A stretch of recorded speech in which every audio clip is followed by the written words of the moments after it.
नमस्कार मंडळी, Priya's home and किचनमध्ये मी प्रिया तुम्हा सगळ्यांचं नेहमीप्रमाणेच अगदी मनापासून स्वागत करते. आणि हा जो नवरात्र उत्सव चालू आहे, घटस्थापना चालू आहे, तर हा जो उत्सव आहे 9 दिवसांचा तो तुम्हाला खूप छान आनंदात तुमचा जाओ. देवी तुमच्या सगळ्या छान अशा ज्या इच्छा आकांक्षा असतील त्या देवी पूर्ण करो, हीच आपल्या दुर्गा मातेचरणी प्रार्थना.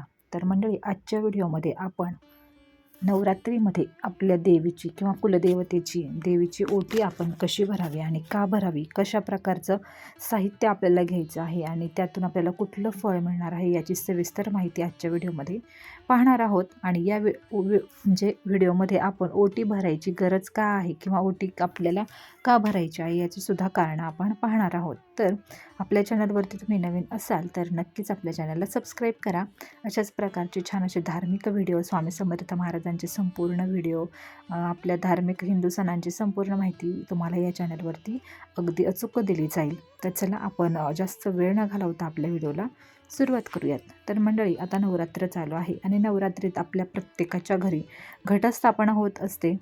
आता प्रत्येकाच्याच घरी घटस्थापना होत नसेल किंवा काहींच्या घरी होत नसेल तर अशा ठिकाणी अगदीच आपण अखंड दिवाससुद्धा लावू शकतो, ज्याचा व्हिडिओ मी आपल्या चॅनलवरती ऑलरेडी टाकलेला आहे. तर घटस्थापना केली नसेल तरीसुद्धा आपल्याला आपल्या कुलदेवीची ओटी ही भरावीच लागते. तर नवरात्रीत आपल्या कुलदेवीची तसेच घरात जे आपण घट बसवतो त्यांचीसुद्धा ओटी आपल्याला भरण्याची पद्धत ही पूर्वीपासून अगदी चालत आलेली आहे. आणि हीच ओटी भरताना काही गोष्टींची आपल्याला काळजी घेतली पाहिजे. तर कुलदेवी जी असते ती कुळाचे रक्षण करणारी असते, तसेच दुर्गा देवी देखील आपले रक्षण करत असते. त्यामुळेच मग आपल्याला देवीची ओटी भरायची असते. आणि यामुळे मग देवी आपल्या सगळ्या ज्या काही मनोकामना असतील, इच्छा असतील चांगल्या, त्या सगळ्या म्हणजे देवी पूर्ण करत असते. तर ही ओटी भरताना काही नियमसुद्धा पाळणं गरजेचं असतं. फक्त ओटी घेतली आणि भरली असं नसतं. तर आता तुम्हाला व्हिडिओमध्ये दिसत असेल तर मी जिथे मी अगदी आमच्या देवीची ओटी भरली, तर कुलदेवीची ओटी भरली, तर तिथे म्हणजे व्हिडिओ काढणं म्हणजे अलाउड नव्हतं. त्यामुळे ही माझ्या माहेरची देवी आहे, देवी काळूबाई ही देवी आहे. आणि याची मी माझ्या कुलदेवीच्या ठिकाणावरून ओटी घेऊन इथे ह्यांची ओटी भरत होते. तर या ओटीमध्ये साडी वगैरे नाही आहे, पण जी छोटी साडी म्हणतात ना, तर ती छोटी साडी आहे आणि सुती आणि रेशमी साडी आहे, जी की ग्रीन कलरची आहे किंवा हिरव्या कलरची आहे, तुम्हाला दिसते. आणि देवीच्या पायाशी मी ही ओटी भरत होते, कारण सगळा साज शृंगार त्या देवीचा केलेला होता. नाहीतर तुम्ही पुन्हा म्हणाल की कुठे तुम्ही ओटी भरताय वगैरे असं, तर तुम्हाला अगोदरच मी सांगते. आणि ज्या ठिकाणी मला शूट घ्यायचं होतं तिकडे अलाउड नसल्यामुळे मग मला ते शूट घेता आलं नाही. तर आता आपण पाहूयात की आपल्याला म्हणजे कशा प्रकारे ओटी भरायची तयारी करायची आहे. तर आपल्याला सर्वप्रथम एका ताटामध्ये साडी ठेवायची आहे आणि आपल्या इथे परंपरेनुसार 9वारी साडी भरण्याची पद्धत आहे. तर काही ठिकाणी 6वारीसुद्धा साडी वापरतात, जशी तुमची परिस्थिती असेल तुम्ही तशी साडी घेऊ शकता. परंतु एक गोष्ट लक्षात घ्यायची आहे की देवीला अर्पण करायची साडी ही सुती आणि रेशमीच असावी. कारण या धाग्यांमध्ये आता जे रेशमी आणि सुती धागे असतात ना, तर या धाग्यांमध्ये देवीकडून किंवा देवतेकडून येणाऱ्या सात्विक ज्या लहरी असतात ना, त्या ग्रहण करण्याची व त्या धरून ठेवण्याची क्षमता इतर धाग्यांच्या तुलनेत जास्त असते. जेणेकरून आपल्याला त्या लहरींचा उपयोग होतो किंवा त्या ज्या सात्विक लहरी असतात त्या आपल्या घरामध्ये खूप जास्त वेळ राहतात. त्यामुळे आपल्याला रेशमी किंवा सुती साडीच आपल्याला या देवीच्या ओटीसाठी वापरायची आहे. त्याचबरोबर अजून एक सगळ्यात महत्त्वाची गोष्ट म्हणजे साडीचा रंग काळा किंवा निळा नसावा. याऐवजी आपण लाल, केशरी, पिवळा, हिरवा किंवा जांभळा असे रंग निवडू शकतो की जे देवीला खूप प्रिय आहेत. आणि त्यानंतर मग एका ताटात आपल्याला साडी ठेवून तिच्यावरती खण, ज्याचा रंग देखील शुभ असाच असावा, जसा की लाल, सोनेरी, पिवळा, जसा फक्त काळा सोडून कुठलाही मग असावा जो देवीला प्रिय आहे. तसंच संपूर्ण पाण्याने भरलेला नारळ किंवा अखंड सुपारी किंवा अखंड खोबऱ्याची वाटीसुद्धा आपल्याला त्यामध्ये ठेवायची आहे, जसं की मी तुम्हाला सांगितलं.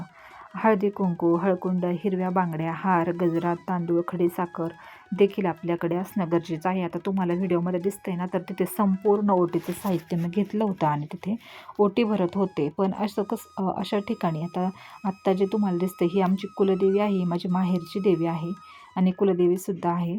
आणि तिचीच ओटी मी भरली, पण तिकडे शूट अलाउड नव्हतं. फक्त मी थोडंसं घेतलं एका मुलाकडून, जिथे माझ्या ओळखीचा एक मुलगा होता आणि त्याच्याकडून मी ते घेतलं होतं.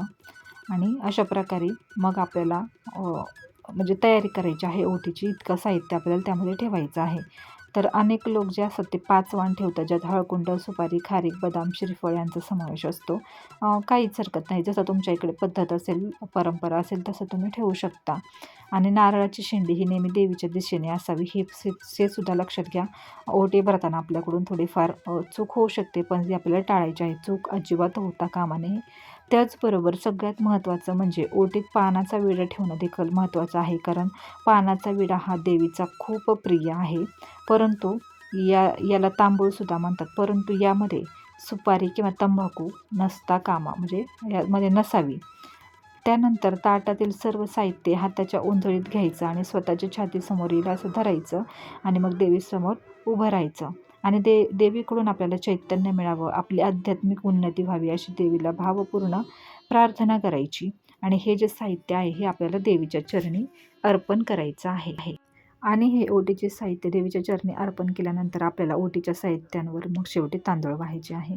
मंदिरात देवीला अर्पण केलेली साडी तिथेच अर्पण करायची असते. तसेच घराच्या देवीला अर्पण केलेली साडी आपण परिधान करावी, मग किंवा मग एखाद्या तुमच्या एखाद्या मैत्रिणीला किंवा एखाद्या सवाष्णीला देऊन टाकायची. तसेच घरातील जे नारळ खोबरं आहे ना, ते आपण प्रसाद म्हणून खायचं. आणि जर तुम्हाला शक्य असेल तर एखाद्या गुरुजींना तुम्ही शिदा देऊ शकता, किंवा मंदिरात सुद्धा शिदा घेतला जातो, तर तिकडे सुद्धा तुम्ही शिदा देऊ शकता. तर अशा प्रकारे आपल्याला या नवरात्रामध्ये किंवा नवरात्रीमध्ये देवीची ओटी भरणं गरजेचं आहे. आपल्या कुलदेवीची ओटी भरणं गरजेचं आहे, कारण ही आपल्या संपूर्ण कुळाचं संरक्षण करत असते. या गोष्टी आपल्याला टाळल्या नाही पाहिजेत, कारण ही परंपरा चालत आलेली आहे आणि हे करणं आपलं कर्तव्य आहे. ही परंपरा पुढं नेणं आपलं कर्तव्य आहे. हा व्हिडिओ कसा वाटला हे मला कमेंट सेक्शनमध्ये नक्की सांगा.